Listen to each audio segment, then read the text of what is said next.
အမျိုးသမီးတစ်ယောက်ဟာဒုတိယအကြိမ်ပြန်လည်မွေးဖွားလာပြီးနောက်ပထမဆုံးလုပ်ခဲ့တာကတော့သူ့ရဲ့အရင်ဘဝကနှစ်ပေါင်း20တိုင်ချစ်ခဲ့ရတဲ့ခင်ပွန်းဟောင်းကိုဆွလွတ်ပြီးမွေးရပါနှလုံးရောဂါနဲ့မွေးဖွားလာတဲ့နာဖျားနေတဲ့အမျိုးသားကိုလက်ထပ်ဖို့ရွေးချယ်လိုက်ခြင်းပါပဲဒီအကြောင်းကိုကြားတော့သူ့ရဲ့မိခင်ကသူ့ကိုပြန်လည်စဉ်းစားဖို့တိုက်တွန်းခဲ့ပါတယ်ဘာပဲဖြစ်ဖြစ်မိခင်ဖြစ်သူကဂရုတစိုက်တွက်ချက်ပြီးပြီဖြစ်လို့နာဖျားနေတဲ့အမျိုးသားကတိတ်မကြခင်မှာတေဆုံးနိုင်တယ်လို့ကောက်ချက်ချထားတာပါဒါပေမဲ့အမြဟိုသမီးကတော့သူ့ရဲ့အရင်ဘဝကခင်မွန်းဟောင်းနဲ့လက်ထပ်စာချုပ်ကိုခိုင်မာစွာဆုတ်ဖြဲပစ်ခဲ့ပြီးနာဖျားနေတဲ့အမျိုးသားကိုလက်ထပ်ဖို့ဆုံးဖြတ်ခဲ့ပါတယ်အမျိုးသမီးရဲ့မိခင်ဟာကံကြမ္မာကိုပြောင်းလဲနိုင်တဲ့စွမ်းရှိတဲ့ဆုံးမတအူးဖြစ်ပြီးထင်ရှားတဲ့ဂိုင်းကြီး9ခုအတွက်ကျေးဇူးကြီးစွာပြုခဲ့ပူပါတယ်သူမရဲ့ကျေးဇူးကိုဆက်ဖို့အတွက်ဂိုင်းကောင်းဆောင်9ဦးစလုံးဟာသူတို့ရဲ့အမွေဆက်ခံသူတွေကိုငယ်စဉ်ကတည်းကအမျိုးသမီးရဲ့အစီကိုခံစေခဲ့ပြီးလက်ထပ်စာချုပ်တွေချုပ်ဆိုခဲ့ပါတယ်အရွယ်ရောက်တဲ့အခါဒီအမွေဆက်ခံသူတို့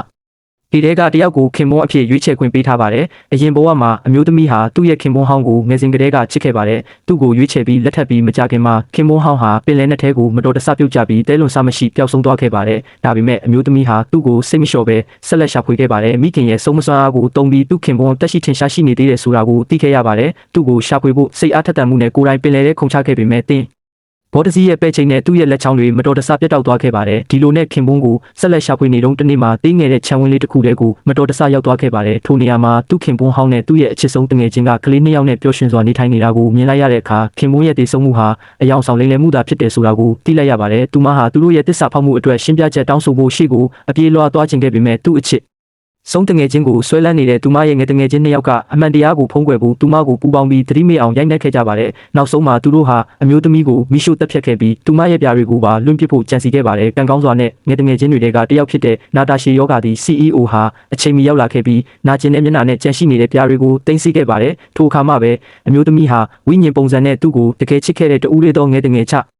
အင်းဟာနာတာရှီယောဂါသည် CEO ဖြစ်တယ်ဆိုတာကိုသိလိုက်ရပါတယ်။သူမဟာနောက်တစ်ချိန်ဘဝတည်ရရင်အရင်ကလိုအမားမျိုးကိုဘယ်တော့မှမလုပ်တော့ဘူးလို့လှုပ်ဝက်ကြေဆိုခဲ့ပါတယ်။သူမရဲ့အိမ်မက်ထဲမှာတော့မမျှော်လင့်ထားပဲနောက်တစ်စက္ကန့်မှာပဲမိခင်ကသူ့ကိုလက်ထပ်စာချုပ်ယူဖို့ပြောတဲ့နေ့စီကိုချက်ချင်းပြန်လဲမွေးဖွားလာခဲ့ပါတယ်။ဒါကြောင့်အမျိုးသမီးက CEO ကိုခင်မွန်းအဖြစ်ရွေးချယ်ဖို့ခိုင်မာစွာဆုံးဖြတ်ခဲ့ပါတယ်။သူမရဲ့မိခင်က CEO တိတ်မကြခင်တည်ဆုံးနိုင်တဲ့အတွက်စိုးရိမ်ခဲ့ပါတယ်။တိုးတော်အမြဒိုသမီးကသူမနဲ့မိခင်2ယောက်စလုံးကံကြမ္မာကိုပြောင်းလဲနိုင်တဲ့စွမ်းရည်ရှိတဲ့အတွက် CEO ရဲ့ယောဂကိုဖြည့်ရှင်းပေးတာဟာလွယ်ကူတဲ့ကိစ္စဖြစ်တယ်လို့ပြောခဲ့ပါတယ်။သူမရဲ့ဆုံးဖြတ်ချက်ကိုမြင်တဲ့အခါမိခင်ကဆက်ပြီးမတားမြစ်တော့ပါဘူး။မမျှော်လင့်ပဲထိုးချိန်မှာပဲသူမရဲ့ခင်မွန်းဟောင်းနဲ့အချစ်ဆုံးတငယ်ချင်းတို့ရောက်လာကြပါတယ်။ခင်မွန်းဟောင်းက3ရက်မြောက်နေ့မှာပြုလုပ်မဲ့ခင်မွန်းရွေးချယ်ပွဲမှာသူမကသူ့ကိုရွေးချယ်ရင်တောင်မှသူကဘယ်တော့မှလက်မထပ်ဘူးလို့ပြောပါတယ်။ဘာကြောင့်လဲဆိုတော့သူဟာသူ့ရဲ့အခ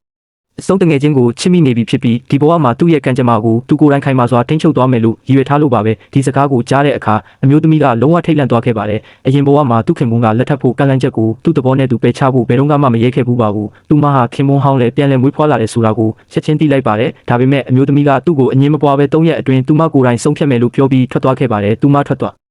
အားတော့သူမရဲ့အချစ်ဆုံးတငယ်ချင်းကချက်ချင်းပဲတနာဆက်ပွဲပုံစံပြောင်းလဲလိုက်ပါတယ်အမျိုးသမီးဟာသူ့ခင်ပွန်းကိုငယ်စဉ်ကတည်းကချစ်ခဲ့ပြီးအမျိုးသမီးရဲ့မိခင်ကလည်းအလွန်အစွမ်းထက်တဲ့အတွက်မိခင်နဲ့သမီးကသူ့ခင်ပွန်းကိုအန္တရာယ်ပြုမှာကိုကြောက်တယ်လို့ပြောခဲ့ပါတယ်တိုးတော့သူမရဲ့ခင်ပွန်းဟောင်းကသူမဆွဲထားတဲ့ပချီကားကိုမြင်ကတည်းကသူ့ရဲ့အချစ်ဆုံးတငယ်ချင်းကိုချစ်မိခဲ့ပြီးဒီဘဝမှာဘယ်တော့မှလက်မလွတ်နိုင်ဘူးလို့ခိုင်မာစွာပြောဆိုခဲ့ပြီးသူမကိုနမ်းလိုက်ပါတယ်ခင်ပွန်းဟောင်းမသိခဲ့တာကတော့အဲ့ဒီပန်းချဒီကားဟာသူ့အချစ်ဆုံးတငယ်ချင်းကအမျိုးသမီးစီကခိုးယူထားတာဖြစ်ပါတယ်။ဒါအပြင်သူမရဲ့ဖြူစင်အပြစ်ကင်းတဲ့ပုံမှန်တံအောက်မှာသူ့အချစ်ဆုံးတငယ်ချင်းဟာမူလဗီဇအဖြစ်ဖောက်ပြန်တတ်သူဖြစ်ပါတယ်။အရင်ဘဝမှာအမျိုးသမီးဟာသူ့ရဲ့ဆုံးမစွမ်းအားကိုတုံးပြီးသူမရဲ့ကြရက်ရိုက်ခတ်မှုများစွာကိုဖုံးကွယ်ပေးခဲ့ပူပါတယ်။တေချာပါတယ်။နောက်တစ်နေ့မှာပဲအချစ်ဆုံးတငယ်ချင်းဟာအမျိုးသား2ယောက်နဲ့ချင်းတွေ့နေတဲ့ဗီဒီယိုတွေအွန်လိုင်းပေါ်ရောက်လာခဲ့ပါတယ်။ဗီဒီယိုတွေကိုမြင်တဲ့အခါအမျိုးသမီးကသူ့အချစ်ဆုံးတငယ်ချင်းရဲ့အမားတွေကိုဘယ်တော့မှဖုံးကွယ်မပေးတော့ဘူးလို့ဆုံးဖြတ်လိုက်ပါတယ်။ဒါပေမဲ့သူ့အချစ်ဆုံးတငယ်ချင်းကကြံတဲ့ငယ်တငယ်ချင်း3ယောက်ကိုအမြန်သွားရှာပြီးအမျိုးသမီးကဗီဒီယိုအတုတွေလုပ်ထားတာပါလို့လိမ့်ညဆွဆွဲခဲ့ပါတယ်။